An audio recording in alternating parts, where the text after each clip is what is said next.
Floriani-sur-Média Espérance. Alors aujourd'hui, on est situé à Sainte-Gertrude, dans le village, plus précisément à l'entrée de la belle église construite en 1848. Alors vous allez voir, en y entrant, on peut s'aventurer jusqu'à la sacristie où est situé le Café des Trois Cloches. Suivez-moi.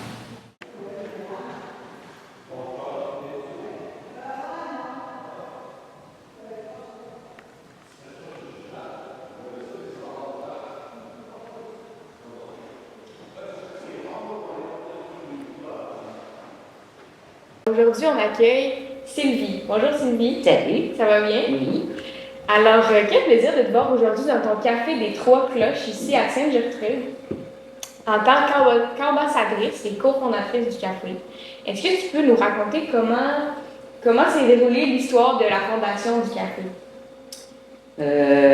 Ça a commencé un peu par Félix-Antoine qui guide, quand c'est l'été pendant la route des clochers.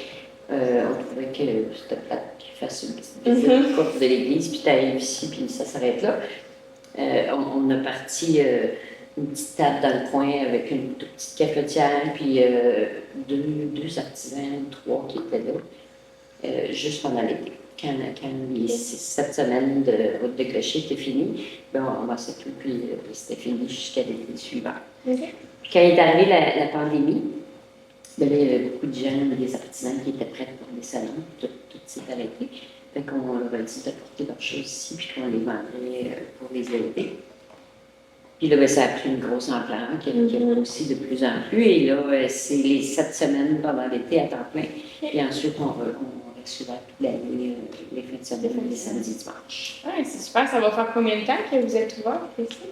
Là, d'habitude, j'ai Félix-Antoine en arrière qui me dit, je pense que ça fait 6 ans. OK, quand même. Ça fonctionne bien. Ça va très, très bien. On fait plein de petits événements, un salon du livre, plein de choses qui se rajoutent. Okay. Ça fait que ça va très bien. Oui. Ah, c'est fun. Et quelle était l'idée de s'installer dans une église à la base? Est-ce que c'était pour faire connaître le lieu? Comme je t'ai expliqué, ça part de la route des clochers, mais moi et Isabelle, on trouve ça beau, une église, on la bâtisse au-delà du côté religieux. Là. On trouve que c'est les châteaux du Québec, puis ça fait qu'on fait volontairement passer les gens à traverser l'église pour qu'ils voient comment c'est beau une église. C'est des gens qui viennent au café qui ne vont jamais dans une église. Wow. Puis là, ben, c'est ça le but. OK, super. Donc, les espaces cafés sont généralement des lieux réconfortants de rencontres. Comme il s'agit d'un endroit peu commun, puisque vous êtes situé un peu dans la sacristie de l'église, est-ce que tu peux nous décrire l'ambiance et l'essence du café ici à Sainte-Gertrude? Bien, ici à Sainte-Gertrude, le café, là, c'est devenu un lieu de rencontre. Ouais. Après les messes, il y a encore des messes ici, 2 messes par mois. Bien, les gens, ils viennent tous prendre un café. Et plus récemment, on a fait aussi un déjeuner. Fait que comme toutes les tables ensemble, puis ça change. Puis c'est devenu aussi un endroit où quand quelqu'un est seul, ou ben, il sait qu'ici, il va rencontrer des gens, toujours du monde qui est assis, puis là, il y a de l'entraide beaucoup, puis de l'écoute beaucoup. Fait que c'est un lieu réconfortant. Wow, c'est génial. Qui est cette clientèle qui fréquente le café ici? Ben, quand c'est la messe aux 2 semaines, ben, c'est les paroissiens. Les paroissiens qui viennent à la messe. Et sinon, dans le village, ben, il y a des petites familles, puis il y a des jeunes enfants qui sont habitués, qu'on voit grandir, puis qu'on a appris à connaître et à aimer comme si c'était les nôtres. Et ben, c'est très varié, les gens autour, un petit peu dans Trois-Rivières, puis dans ces coins-là, mais il y a une clientèle qui vient à tous les semaines. C'est ça, qu'on voit tout le temps. Et il y a les passants, puis les curieux qui entendent parler du café, puis qui essaient de venir voir ce que c'est. Souvent, peut-être des gens qui passent sur la route ici aussi. L'été, oui, il y a les touristes qui passent, puis les voient les portes de l'église ouvertes. Comme c'est rendu très rare qu'il y ait des portes ouvertes, ben là, ils rentrent, puis ils sont toujours très surpris quand ils arrivent en arrière, puis qu'ils voient ça. On s'est fait dire d'ailleurs de gens du Lac-Saint-Jean qui disait voyons, chaque église devrait avoir ça, un café de mer en arrière. ça prend du monde qui sont dedans en permanence aussi.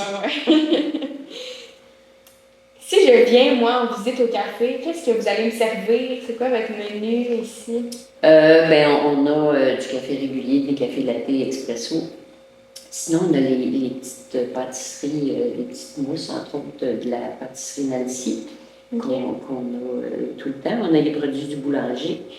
Et quand il y a des événements, il y a des repas aussi, là, mais en général, c'est les cafés, les pâtisseries, puis la OK. boulangerie. Intéressant. Et comme tu me disais, il y a beaucoup de, tu sais, il y a beaucoup de gens qui doivent être dans l'équipe ici pour aider, pour qu'il y ait toujours de la permanence. Est-ce que tu peux nous parler un peu de qui est composée cette équipe? Ben oui, le café, il part au départ de moi et Isabelle, qui travaille aujourd'hui, qui n'est pas là, Isabelle Méran. Mais au fil des années, ça s'est fait tellement naturellement qu'on n'arrive même pas à se rappeler c'est depuis quand puis comment ça a commencé. Mais puis où on s'est rencontrés, parce qu'il y en a qu'on connaît, que moi je connaissais à peine au départ. Mais là, il y a Myriam, Pauline, Ben, Garnette, Ruth, Colombe, j'en oublie peut-être, là, quand on donne des noms, c'est pas une bonne idée, parce que si on oublie, c'est pas le faire. Mais il y a beaucoup de gens qui se greffent à ça. Jocelyne, c'est ça, oui. OK. Qui viennent faire des tours au départ, puis qui trouvent ça le fun. Puis le matin, oui, c'est ça. Ah, c'est génial, wow. Et quand tu es dans une église, est-ce qu'il y a des occasions pour lesquelles vous offrez des services aux paroissiens? Tu m'en as parlé un peu tantôt, vous faites des déjeuners? Oui, le dimanche après la messe, on fait des déjeuners. Sinon, c'est pas mal ça. Il y a peut-être quand c'est Noël, là, qu'on est là aussi, puis quand on crée des événements. Mm-hmm. Mais non, pour les paroissiens, je pense que c'est limité à ça. Ah, mais c'est le fun quand même qu'il y ait un espace après la messe pour jaser, discuter. C'est ça. Oh oui, puis ça va le faire. C'est la table remplie, puis c'est très bruyant, mettons. Vous proposez ici des produits d'artisans locaux. Oui. Est-ce que c'est une valeur pour vous importante, l'achat local? C'est important l'achat local. Ben, pour nous depuis longtemps, mais on en a plus conscience aussi pendant la pandémie. C'est pas facile pour eux d'avoir un endroit puis de s'exposer. Il faut qu'ils fassent plusieurs places, plusieurs salons. Ici, ben, ils sont tout le temps là, ils se font connaître. Puis on a Benoît Gourmand qui est là depuis le début. Okay. Puis les gens rentrent, puis ils s'en vont directement là parce que c'est ça qu'ils s'en viennent chercher. Mais puis il y en a des plus nouveaux qui sont moins connus, qui tranquillement se font connaître aussi. On essaie de faire le plus près possible Sainte-Gertrude autour. Puis quand c'est quelque chose qu'on n'a pas, puis qui est un petit peu plus loin, on les prend aussi. OK. Vous êtes combien? Il y a combien d'artisans ici? Il y a une cinquantaine d'artisans ici. Là. Il y en a vraiment partout. Là. Quand tu fais le tour, tu vois pas tout. Ça prend deux, trois tournées avant de voir tout ce qu'il y a ici. Là. Puis il y a des belles choses. Il y a beaucoup de monde au village qui viennent chercher des cadeaux quand ils viennent faire quelque chose. Là. J'avoue, mais c'est parfait. On fait des petits emballages cadeaux. Puis, c'est génial. Oui. Vous avez organisé l'année passée, comme tu m'as dit, à l'intérieur de l'église, un salon du livre. Oui. Ça semble avoir été une belle réussite, parce qu'il y aura une deuxième édition. Il va y avoir une deuxième édition. C'est dommage qu'Isabelle ne soit pas là, parce qu'elle a déjà fixé la date. C'est en février, mais je ne m'avancerai pas sur la date précise, parce que je ne l'ai pas retenue. Oui, c'était une idée d'Isabelle, ça, que c'est le matin. On vend ici, dans le café, en permanence, 5-6 livres d'auteurs différents.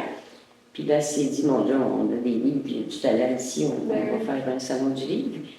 Puis ça a parti comme ça, mais c'est devenu gros. Puis ça a été apprécié et par les auteurs et les gens qui ont passé.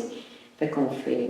c'est une journée, une fin de semaine? C'était une journée l'année passée. Là, il est question peut-être de faire une fin de semaine, parce qu'il y avait peut-être un petit compte le samedi avant pour les enfants. Puis, mais c'est pas tout à fait fini les détails, fait que je ne m'avancerai pas trop, mais probablement que ça va être sur 2 jours. C'est une belle idée, ça, vraiment. Oui. Wow. Ça fait maintenant 6 ans que tu me disais que le projet est sur pied environ. Oui. Vous avez certainement eu l'occasion d'avoir des commentaires de visiteurs, de gens du village ou de la communauté. Est-ce que vous pouvez dire qu'il y a eu des retombées positives ici à Sainte-Gertrude du café qui s'est implanté? Bien, je pense que oui. On a beaucoup de commentaires positifs quand c'est la route des clochers, parce qu'à Ouais. l'entrée, il y a un livre, les gens signent puis écrivent des commentaires, puis c'est le fun de lire les commentaires.